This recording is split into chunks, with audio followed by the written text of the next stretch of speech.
Hello YouTube, welcome back to the channel, and in this video I'm going to be answering the question as to how I use the Spark amplifier and the Spark app on my phone as a beginner to learn a new song. Now this video is going to be a little bit different to most of the videos that are already out there, because most of the videos are where an accomplished guitarist is using the Smart Jam feature in the software to grab a track that they will then play along with as a cover, or they'll find a backing track that then can do some fantastic solo over the top of. I am only a beginner, so if you want to hear some fantastic solo over the top of a backing track or some fantastic cover, this isn't the video for you. This is a beginner showing how I use the application to help me to learn a new song. And I'm going to be doing that using Spotify, and we'll show how we can bring that song in. I'll get up to all of that in a short while. I should also point out that I am using my iPhone rather than an iPad because I don't have access to an iPad, and quite a few of you have mentioned to me that you don't have access to iPads or larger devices with a bigger screen, and how usable is the application on your phone. So I'm going to be using the iPhone because it is the only device that I have got, and basically to answer that question. Would I use the iPad if I had it? Most definitely, and I am considering getting hold of a new iPad to replace my old one because the interface is so much better, and I'll probably take a break in this video now to have a look at the iPad interface, so for completeness you can see the difference between what I'm working with and the better iPad interface. So this is the iPad interface, and you can see in the top left hand corner where we've got Dope's tracks. This is the YouTube video that's running. In the very top right hand corner you've got your loop, capo and the speed. Below that you've got the chords, and they're obviously scrolling through as it's working through the song itself.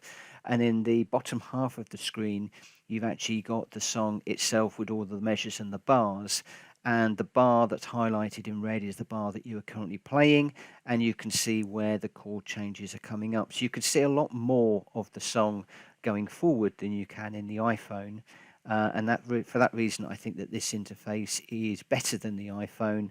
But hopefully that will give you some idea of the difference between the smaller and the larger interface, and the reasons why I think that the iPad is by far the better interface to go for if you can.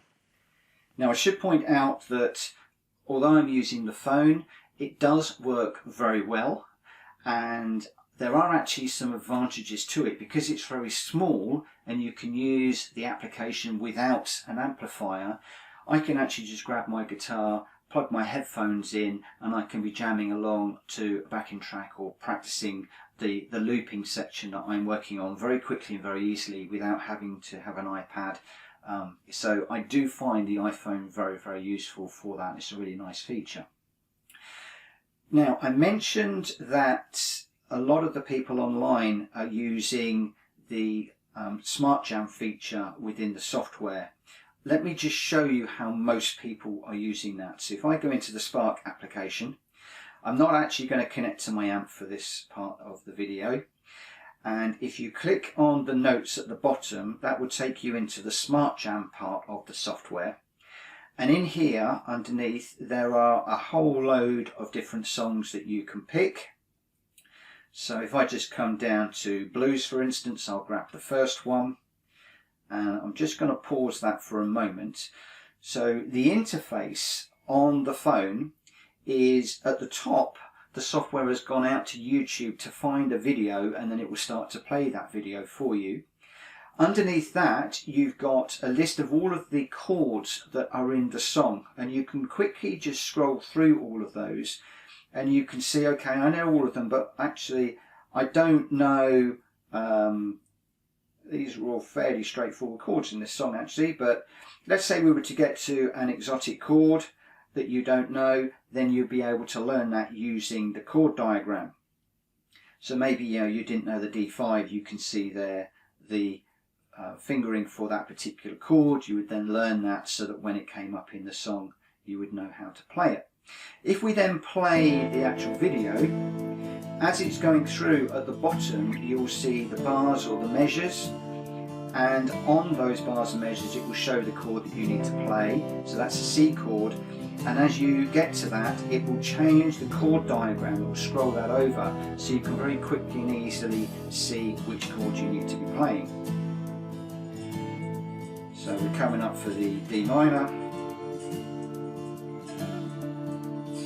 then we're coming up for the A minor, and then the E, and you get the idea.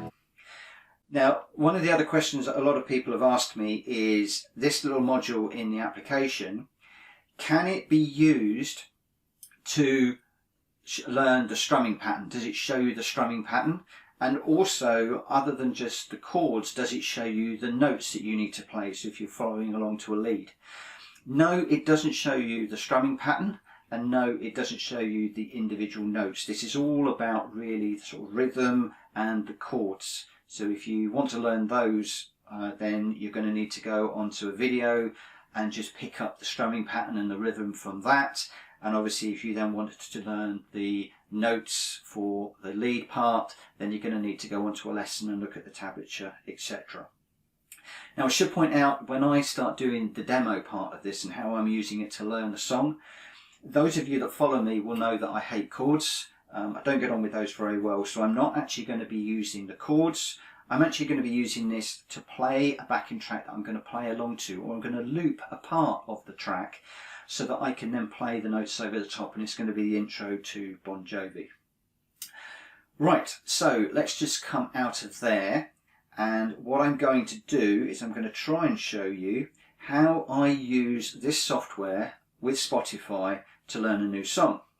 So the first thing that I will do is I'll launch up Spotify, and I've been given a new song to learn. So I'm going to go into search, and we'll go into, I don't know what we're going to. I need to try and find something that's a little bit unusual for this. So I'm just going to go into Peaches. I really don't know what I'm looking at. And the three little dots there, I'm going to click on that. I'm going to add that to my playlist. And I'm going to add it to my working on playlist. This is a playlist that I've got in my system. And then within the Spotify app, I can then just listen to that. I can learn the song. I can get to know what the rhythm is, what's coming next, etc. And maybe learn the words as well if I want to.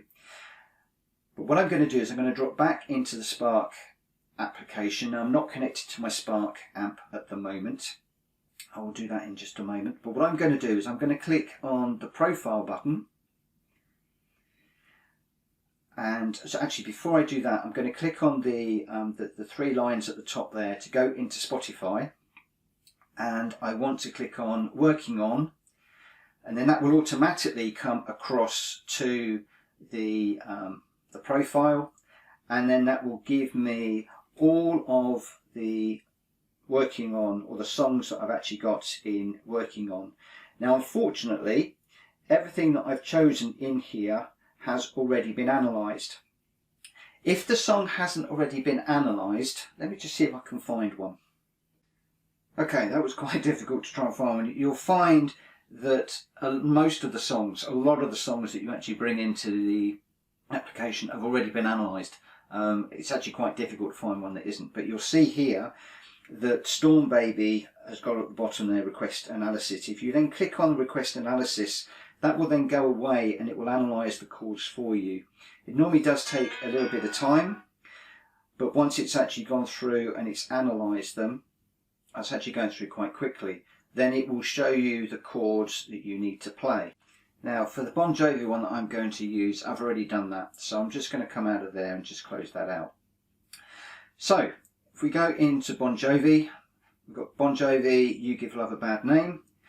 Now the first thing that I do in here is, let's just turn that off, is I tend to click on the little equalizer button at the top so that you can then bring up the interface where you've got the loop, the capo and the time.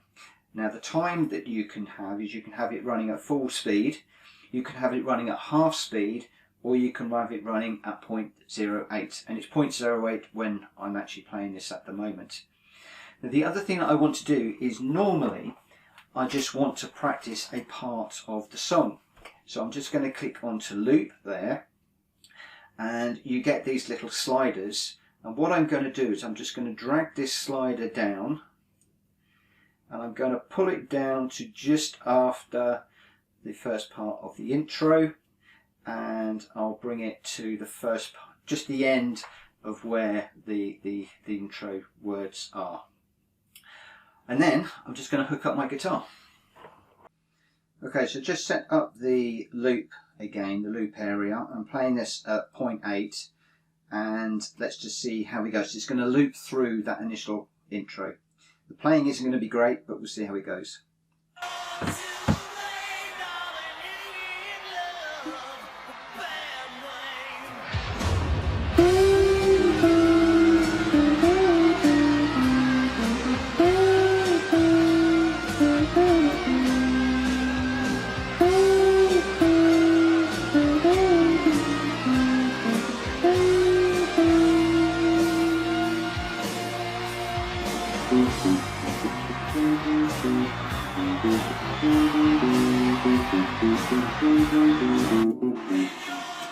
And then we go back into it again, so you can play it over and over and over again, just that sequence time after time after time, which is a really great way of learning different sections of a song.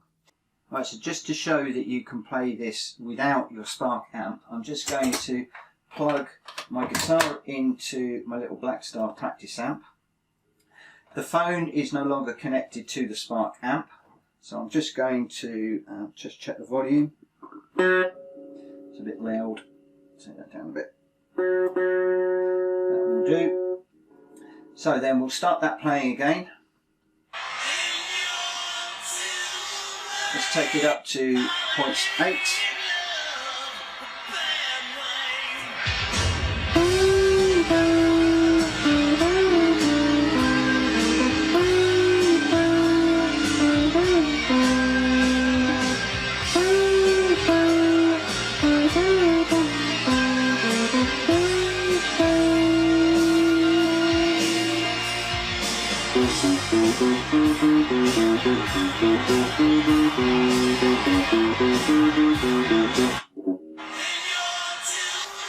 So that's just a very quick example of me just playing the guitar through my Blackstar with just my phone. Now, what I'll normally do in the evening, if I'm practicing with family downstairs, what I would do is I'll plug my earphones into my phone, pop that in my ear, and then I've got my over-ear headphones that I will then plug into my Blackstar, or it could even be the Spark amp, but normally into the Blackstar. And then I can hear me playing the guitar, and also I can hear the backing track as well. So that's basically how I'm using the Spark jamming app,